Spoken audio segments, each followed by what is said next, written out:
ជម្រាបលាតែក្រោយជួបគ្នាលោកយាយជម្រាបលាអាយុវែងសុខភាពល្អអានេះកូនចៅនៅទីនេះឲ្យរៀនប៉កែនេះទៅបញ្ញាជី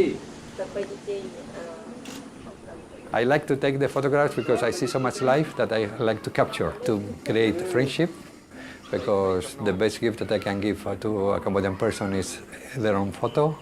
They appreciate very much that I can give back their photo. The photos create the memory of beautiful people, beautiful grandparents, their face and the skin, so much of their history in their hands. Pictures of children with big eyes, beautiful smile. The photo of their landscape, of the river, of the rice fields, of their home, of the school, of themselves, of their family. Cambodia for me is like a rainbow, many colors. Green will be the beautiful color of the countryside, of the rice fields. Green getting yellow, they will be my favorite colors of Cambodia.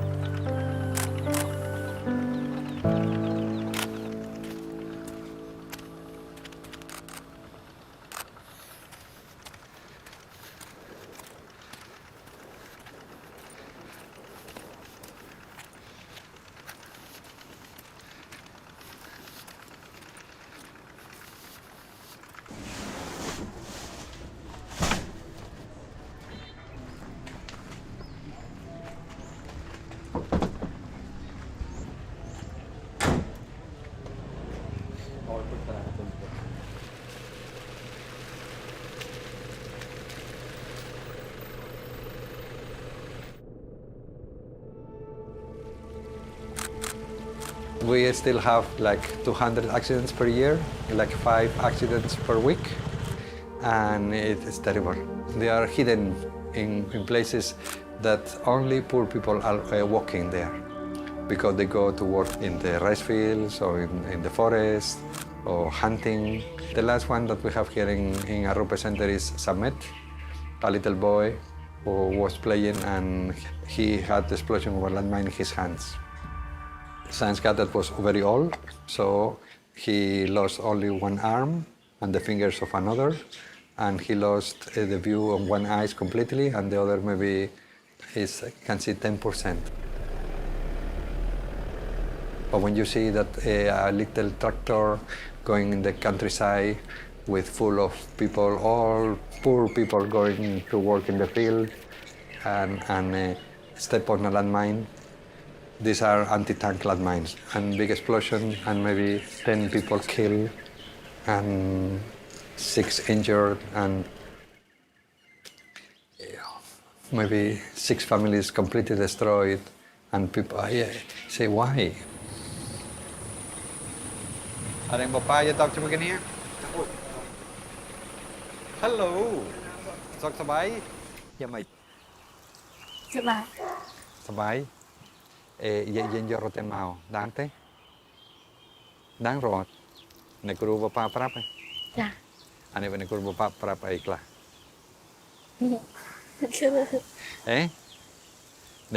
Del yen yo rote, anh yen trao ay angkoi na le rote ban. Anh lo buk na bon rian prang. Con che prang, hai. Mình công lắng. Miên, ôi con prang. Nên mình yen rote, miên có lanh đam mê hát, nào thằng mốc. Phok tiếng không? Nhằm nôm tiệt. Nôm sô cô la. Please. Puk roncam con angkoi na le rote. Oh, anh ấy đặt chân nào le.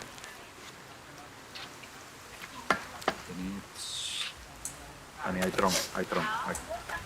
Anh ấy trong mọi ini ceng. Anh ấy con trao. Ni tamu lau min robib tmai. No robib cha. Perang tamu. Perang tamu serul.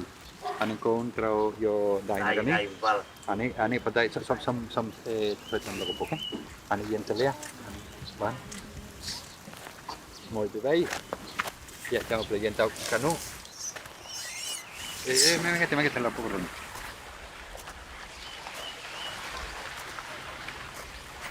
เรายังวงเว้นกันนี้อันนึงเทียนชมรมเรียกมา จะเลยตายแล้วเห็นได้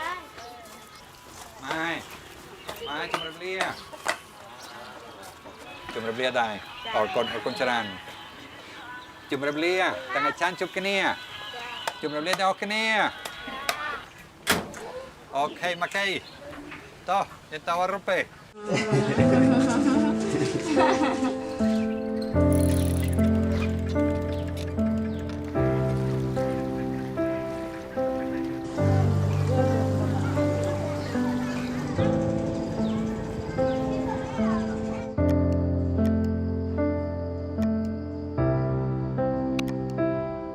I remember my first visit to Cambodia in '88, after being 3 years in the refugee camps. And I arrived in Phnom Penh. I saw that we had nothing. The priority was the war. I understood very well that people were running away. When I went the first time to the camps, I was afraid. I was 25. I had my diploma in economics, but also philosophy studies. And coming from developed country, going to a refugee camp where people were suffering a lot. It was a process of going deeper and deeper into the forest and passing checkpoints that the soldiers were less friendly. But when the gate was open, there were so many children playing. Life, children, hope. I met Khmer, who was one eye blind, was one leg amputee, and he was the other leg he had injured, so he was standing crutches, and he looked at me, and he said, I heard that you are coming to help us. And I was afraid. I said, yes, and he said, thank you very much. We will tell you what we need. Wow. I was relaxed. He was going to tell me what I have to do. I was so happy, so feeling so welcome.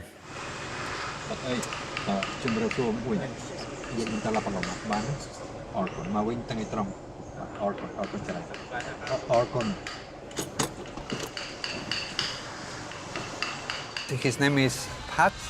He's double amputee with his hands because of a landmine explosion during the war. And he himself was in the Khmer army. He is a father of 5 children with a beautiful wife, and maybe now he has 3 grandchildren already. And I can tell you the story about how I met him. I went to Somlot, to the hospital, to check about the people who were injured by landmines. I met this lady who had 3 little children, all sick, and she has no hands to carry the children. So I helped her. Then in the afternoon, I went to visit people with disabilities, and I met Pat, this man. And Pat welcomed me when I was in the house, and suddenly from the back came the same lady that I met in the hospital. I said, wow, I am in your home. He said, yes, and he is my husband.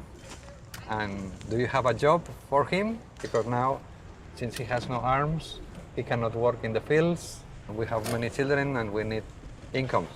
So I got him to be our guard at the church. I asked him to talk to the children, telling them, please keep studying, keep building your future. I had not that chance. When I was young, we were at war and we were not able to study. We had only weapons.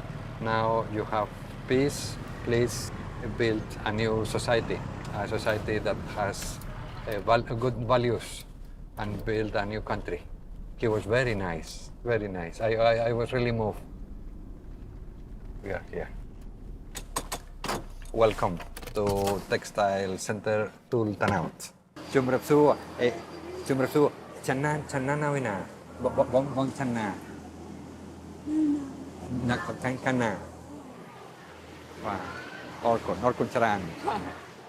Chumrapsu. How are you doing? Good. Did you check your eyes already? No. Not yet. You have to check your eyes. If the chance that we have. Yes. Yeah. Very good. Chumrapsu. First bye. We will never get used to the suffering of the people. It's impossible. Touch our hearts and make us to react. And also I have to say that suffering many times comes with the sparks of hope. Maybe it's because we have our faith, we believe. The one who is going to bring us to the light is not ourselves. God gives us the strength to go, to be humble. But also the other thing is to know that we are not the one who will go to resolve the problem by our strength. What we can do is to be kind, to accompany, and God will guide us. Yes. Because I think the solution of problems many times is coming just from the people who are suffering. And we come to share our life, and we are guests of them. We are learning, and we have to walk with. We can accompany, we can give light, we can make our contributions, but we are not resolving anything. God the first, and them themselves after, and then us. ជំរាបសួរ លោកពុកអត់ស្នាក់នៅផ្ទះទៅសជួលសង đónមានសង្សារ Chen, he's a boy, now he's maybe 21, who has a landmine accident 5 years ago. And when he was 16, and he lost his 2 legs, I wanted to go and visit him in his home. And I gave to him encouragement. Chen, you have future. Please allow me to give you chances. Come to stay with us, come to study, you will see. And he came, and he himself was the one who started to see his capacity, his possibility, and he was asking, and we were just to be close to him. But today he's at the university, and he's happy. He's a mystery of life.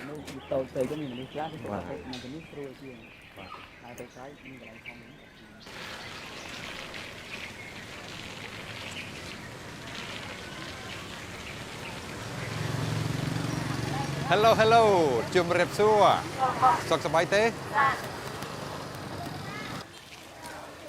ខ្ញុំជប់ណាមកលប់អេជំរាបសួរសុខសប្បាយទេសុខសប្បាយខ្ញុំមានកាដូមួយសម្រាប់តាកាសៃកាដូអីលោកកាដូភាព We are here in Elite House. It's a home that we welcome children who they have many difficulties in their families, or really they are very, very poor, they're coming from the countryside, and we try to give them a second home. We try to support them in their life. They are studying and they can go ahead for their future. We are very happy to have a home like this one, like Elite House. It's community, home, and we can go ahead.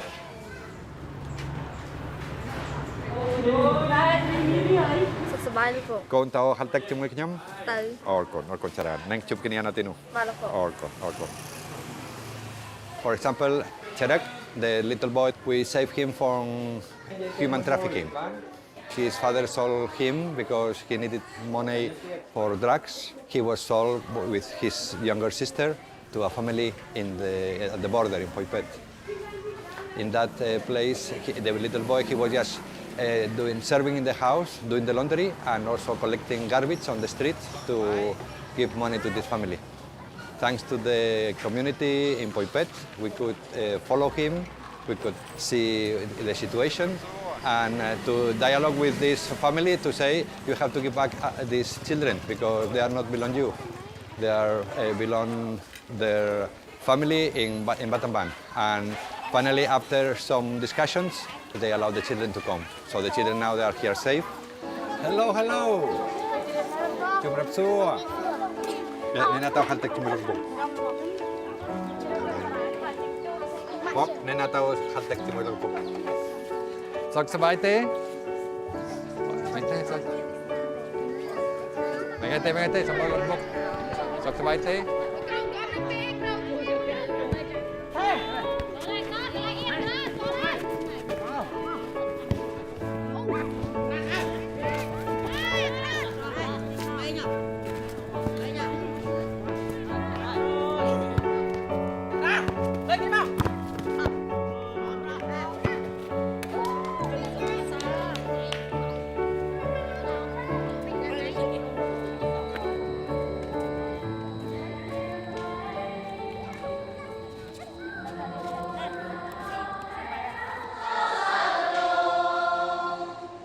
When I arrived here in Batamban to be prefect apostolic, I was crying because I was missing Pontific Prior, I was missing my friends, I was missing my previous life in the Jesuit community and with the GRS team and in the assistance to the disabled. Also, I thought that I am not a person who is well prepared for leading the church. I was learning about the Cambodian Catholic community, and I was really touched by their faith. After suffering, after the story, they were faithful until the end. They wanted to be with God and to pray. And what they wanted is, please help us to organize our prayers, our sacraments, our Mass, and nothing more. Wow, I was really touched by them. And they were so happy. Wow, we have this new bishop who comes here to be with us. I was feeling so welcome. We are focusing with the youth everywhere. But at the same time, because my feelings for the handicap, we are doing a lot for the people with disabilities. Now it's 18 years that I am here.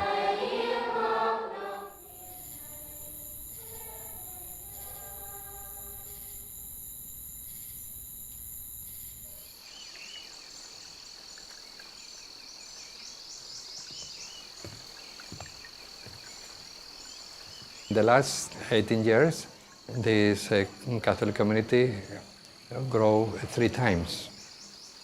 When I came here, we were less than 3,000. We are now over 8,000. Okay, numbers are talking, but I think this is not the most important thing. The important thing is that we are witnessing Christ's love, the love of God through Christ. Our journey is very beautiful, with difficulties, with frustrations, with many headaches, but very nice. And also, since we are small, church is home. Is home.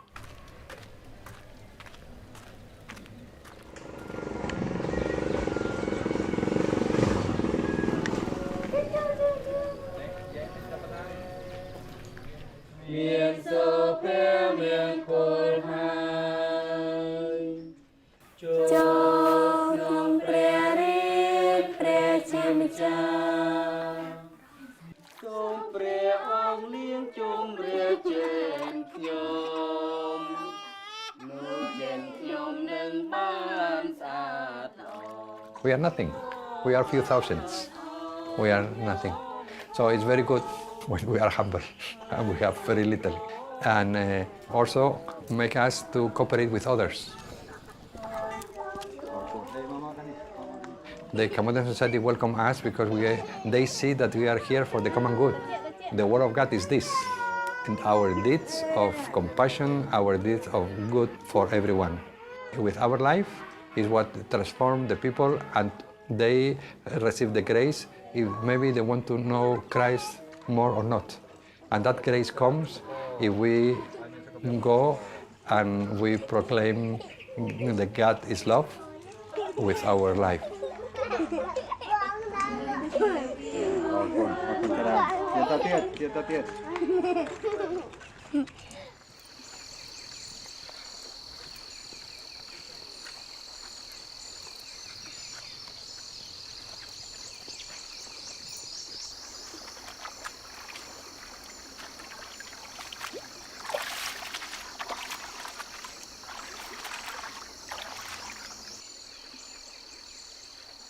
In the 90s, when the road from Siem Reap to Sisopon was not so good, it was very flat, and we were crossing through the rice fields. We could see only a big rice field and one tree in the middle. And I was taken by the beauty of that landscape. One day when I was with a Jesuit in the car, I told to him, "Tin, you will see a beautiful landscape, be ready." And when I arrived there, he saw full green, green, green, and the tree in the middle. He said, "Wow, so lonely, so lonely." I said, why you say this? He said, because it's like the life of the priest, alone in the middle of the beauty. Lonely, but sharing life with many others. So the tree means to have roots, getting the same land, the same water, sharing life, sharing history.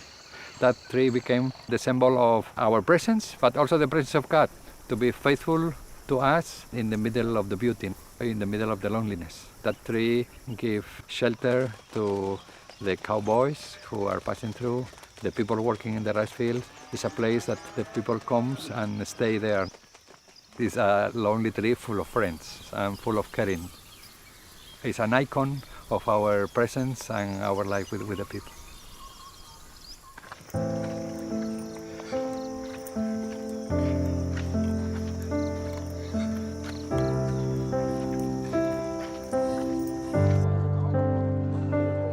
I was asking God, where are you? I want to see your face. I want to know you. And at that time, the answer was, my face are the face of the people who are needed. And God talks there. When I meet many disabled people, it's the voice of God talking to me. And it's the voice of God saying, I am here, I need your love. We have to be there to listen and to be a companion. For me, it's transforming my life, but I think it's also transforming the church and transforming the world.